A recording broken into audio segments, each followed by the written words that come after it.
11 chapter का हमारा last topic रहता था। 11 चैप्टर हमने कर लिया था, which is this chapter was about international trade and economic development, and in this chapter we studied about the role of trade in economic development and about the terms of trade and unstable terms of trade of developing countries.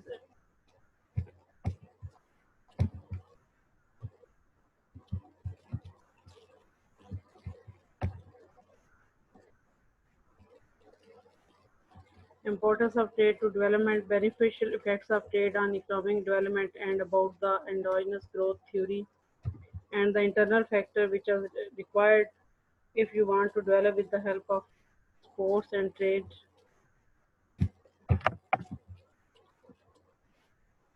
There are different types of terms of trade, and it was about that the commodity terms of trade are usually measured, and these are the most important, and that the commodity terms of trade are deteriorating over time for the developing nations, and that the price and the exports are unstable for the developing nations. Exports instability and economic development. This topic was about that developing countries think, or there is a view that there is so much instability in the exports of developing nations that they cannot rely on only on exports for their development planning. Because their exports earnings are not stable over time, they may increase in one year and decrease in another year. But there are empirical research by McBain which tests that it is not true. Developing nations may rely on their exports for the development, and that the export instability and the volatility is not that much as it was expected. So, but again, there are some community agreements which are based on the export instability uh, for the developing nations. Here are the example of the some community agreements among the developing and developed nations. Today we have to study about the import substitution versus export orientation. इस chapter को start से हमने जब से देखना शुरू किया, इसमें क्या है कि पिछले सारे चैप्टर्स को कीपिंग इन व्यू के free trade is always better than restricted trade, but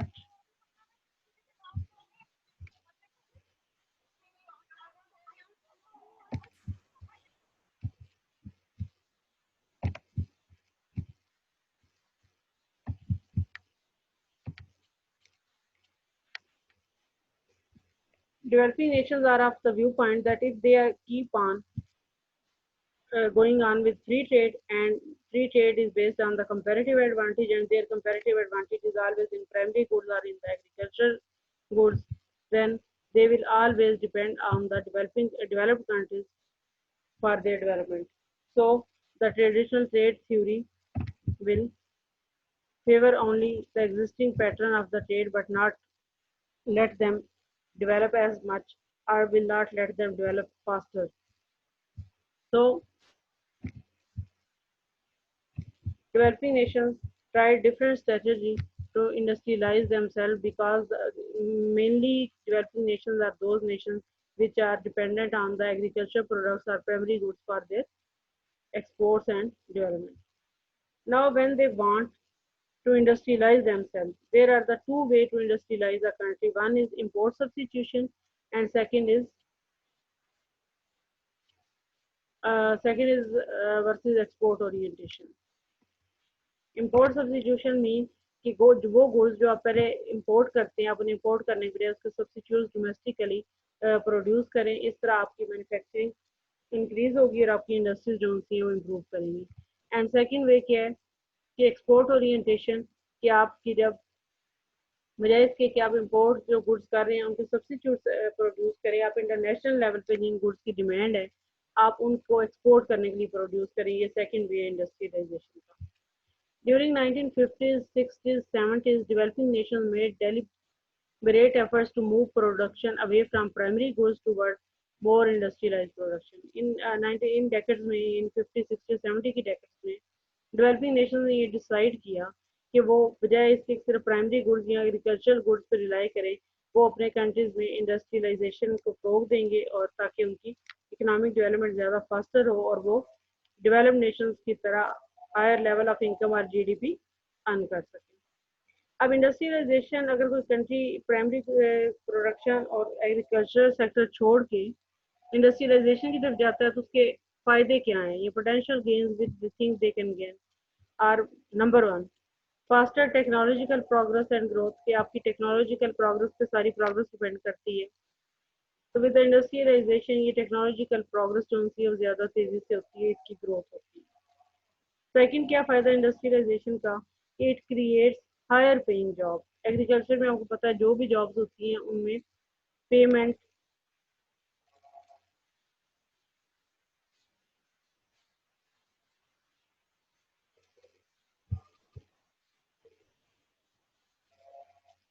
बच्चों, ये आपकी क्या मैसेजेस आ रहे हैं? कुछ प्रॉब्लम आ रहा है बच्चों को?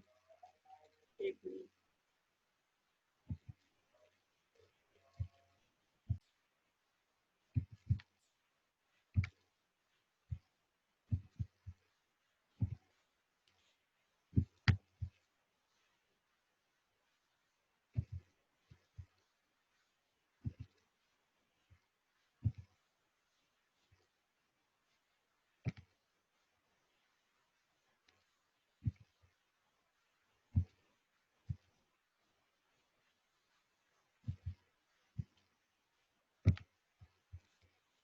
एंड इसके अलावा एग्रीकल्चर सेक्टर का ये प्रॉब्लम है कि देर इज सिर्फ अनएम्प्लॉयमेंट नहीं बल्कि देर इज अंडर एम्प्लॉयमेंट भी होती है। अंडर एम्प्लॉयमेंट मीन कि डिस्गाइज अनएम्प्लॉयमेंट प्रॉब्लम, ये दोनों प्रॉब्लम जो उनसे आप इंडस्ट्रियलाइजेशन के जरिए सॉल्व कर सकते हैं। अंडर एम्प्लॉयमेंट मीन कि आपको जितनी आपकी एबिलिटी है उससे कम आपसे काम लिया जा रहा हो।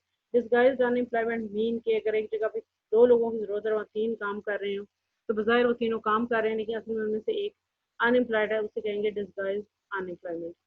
So industrialization, don't see it create the higher paying jobs. The third point is the higher multiplier and accelerator through greater linkages in production process. With the help of industrialization,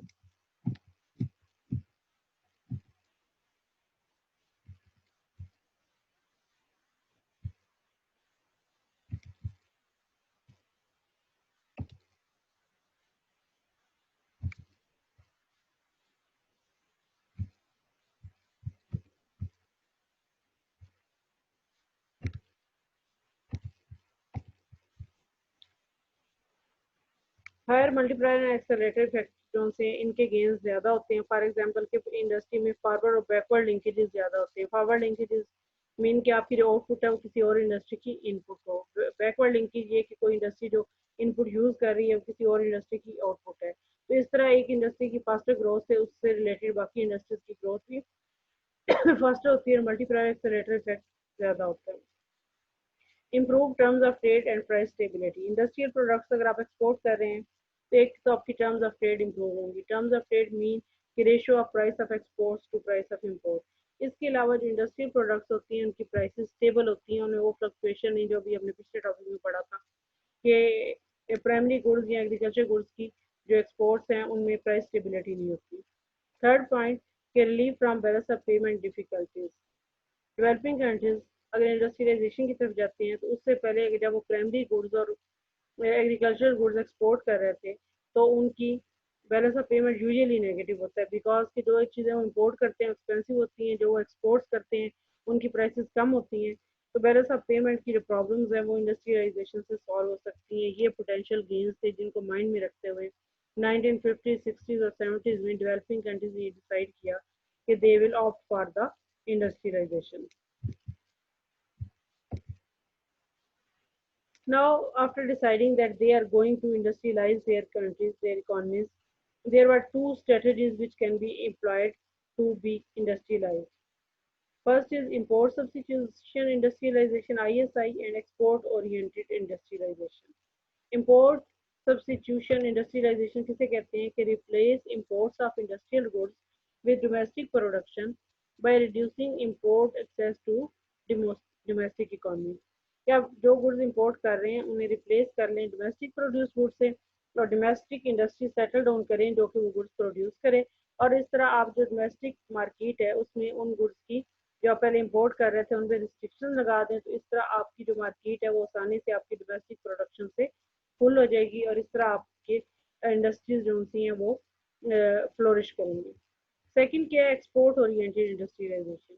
expand industrialization through efforts to expand domestic exports of industrialized products, कि वो goods जो आप पहले domestically export या तो कर रहे हैं या जिनकी इंटरनेशनल लेवल पे डिमांड है, आप उनकी इंडस्ट्री सेट करें और उनकी जो प्रोडक्शन है उसको एक्सपेंड करें। It is proven to be more effective than import substitution.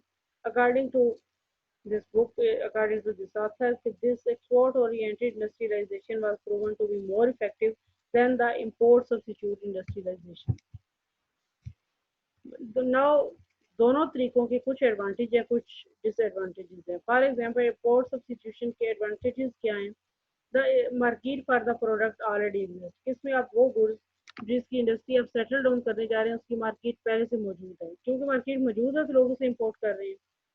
Secondly, it is easier to close the domestic market to import than to establish new industries in the face of foreign competition, कि आप आसानी से वो goods जो foreign से आ रही हैं आपकी कंट्री में उनको रिस्ट्रिक्ट करके उनके ऊपर कोटाज या टैरिफ लगा के उनको आप रोक सकते हैं, ताकि आपकी डोमेस्टिक इंडस्ट्रियल गुड्स जो सी वो सेल आउट हो जाए। जबकि अगर आप इंटरनेशनल लेवल पे एक्सपोर्ट्स क्वालिटी गुड्स प्रोड्यूस करना चाह रहे हैं तो थोड़ा सा मुश्किल होता है। एंड थर्ड फायदा क्या है कि foreign firms will be encourage to invest domestically to avoid the barriers to trade, कि वो गुड्स जो फॉरेन फर्म जो पहले गुड्स बना के आपकी कंट्री में एक्सपोर्ट कर रही थी, अब आपने बैरियर्स लगा दिए हैं, तो आप उन्हें इंसेंटिव दे सकते हैं कि वो अपनी इंडस्ट्रीज को, फैक्ट्रीज को, फर्म्स को आपकी कंट्री में लगा दें, यहीं पे सेटल डाउन कर दें और यहीं पे चीज़ें प्रोड्यूस करके यहीं पे सेल करें। तो इस तरह उनको टैरिफ और ट्रेड बैरियर्स जो आपके कंट्री की तरफ से लगाए गए हैं वो फेस नहीं करने पड़ेंगे। तो इस तरह आप एक तरह से फॉरेन इन्वेस्टमेंट जो है उसको इनकरेज कर सकते हैं। ये फायदे हैं किस चीज़ के? इम्पोर्ट सब्स्टिट्यूशन इंडस्ट्रियलाइजेशन के।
बच्चों आपको मेरी आवाज़ आ रही है?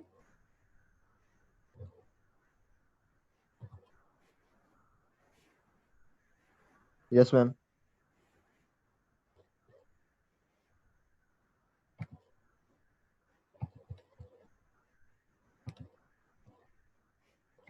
Now there are some disadvantages of import substitution industrialization. ये डिसएडवांटेजेस क्या हैं कि फर्स्ट ऑफ ऑल कि protected industries have reduce incentives to improve and become competitive, कि आप एक इंडस्ट्री को प्रोटेक्ट कर रहे हैं, आप फॉरेन इम्पोर्ट्स से उनको आपने रिस्ट्रिक्ट कर दिया हुआ, तो एक इंडस्ट्री जो इस चीज़ की यूज टू हो जाएगी वो उसके बाद इंटरनेशनल लेवल पे कम्पीट करेंगे, उसमें ये एफर्ट नहीं होगी कि they should be able to compete at international level.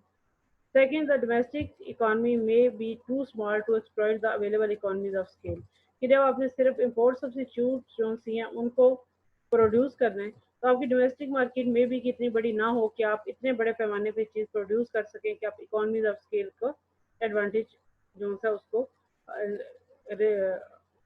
Gate हासिल कर सकें। Import substitution is difficult for more complex product. ये सिंपल जो प्रोडक्ट्स हैं उन्हें तो आप रिप्लेस कर लेंगे, लेकिन जो बहुत कॉम्प्लिकेटेड हायर टेक गुड्स हैं उनको अगर आप इम्पोर्ट करते हैं तो उन्हें डोमेस्टिकली उनका सब्स्टिट्यूट प्रोड्यूस करना इतना ईजी नहीं होगा।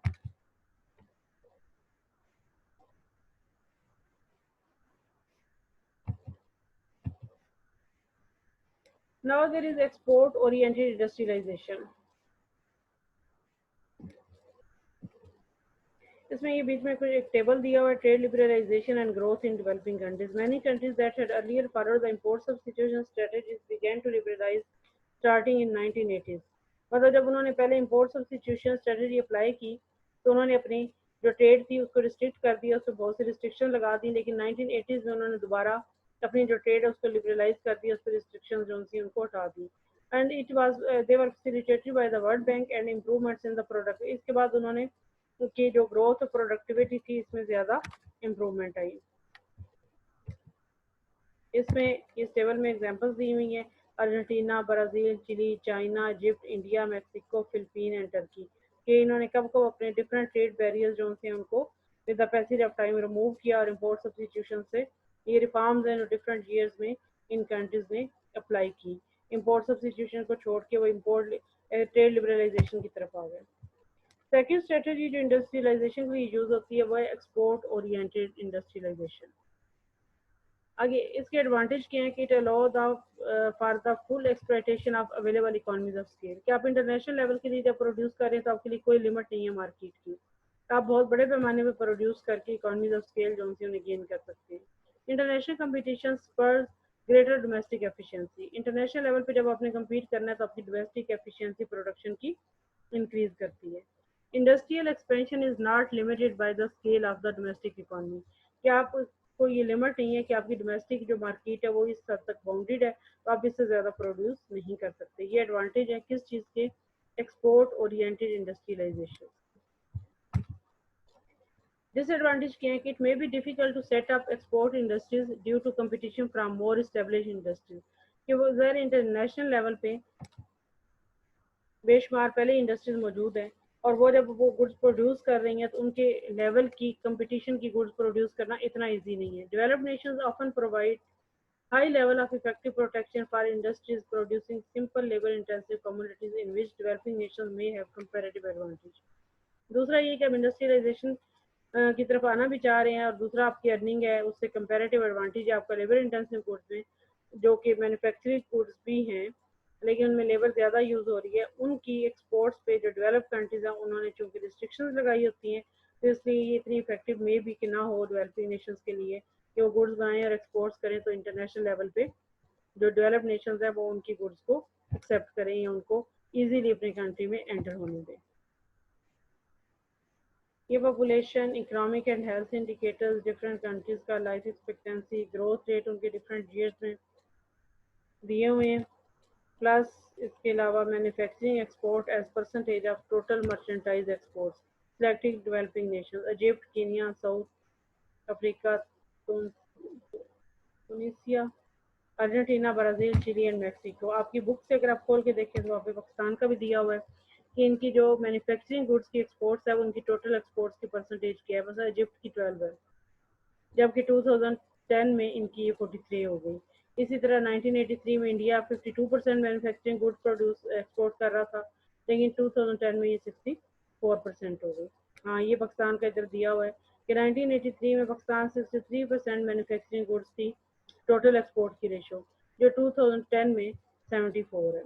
कि अगर इन कंट्रीज़ में ओवरऑल अपनी जो एक्सपोर्ट्स हैं उनको ओपन किया है और ट्रेड में इम्पोर्ट सब्स्टिट्यूशन के अलावा एक्सपोर्ट्स की तरफ तवज्जो दी है तो इनके एक्सपोर्ट्स मैन्युफैक्चरिंग गुड्स की इंक्रीज हुई है ओवर टाइम।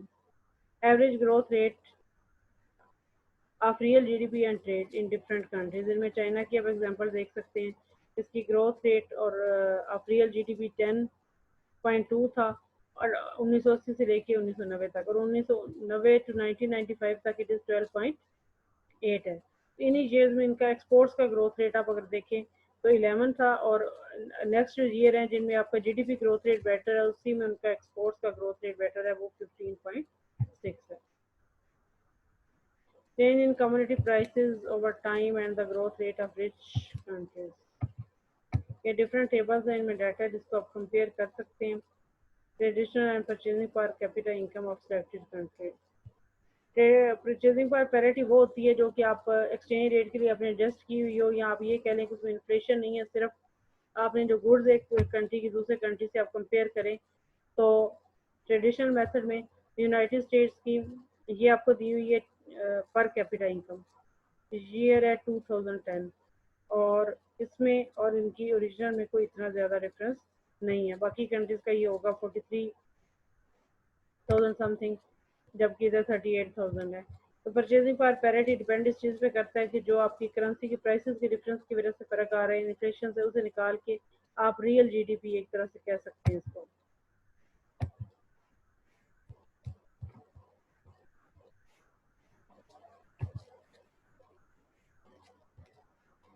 आपके चैप्टर ऑलमोस्ट खत्म हो गया. इधर कुछ प्रॉब्लम्स, एक टॉपिक सिर्फ दिया हुआ है, प्रॉब्लम ऑफ डेवलपिंग कंट्रीज. इसमें कोई क्वेश्चन हो तो आप पूछ सकते हैं.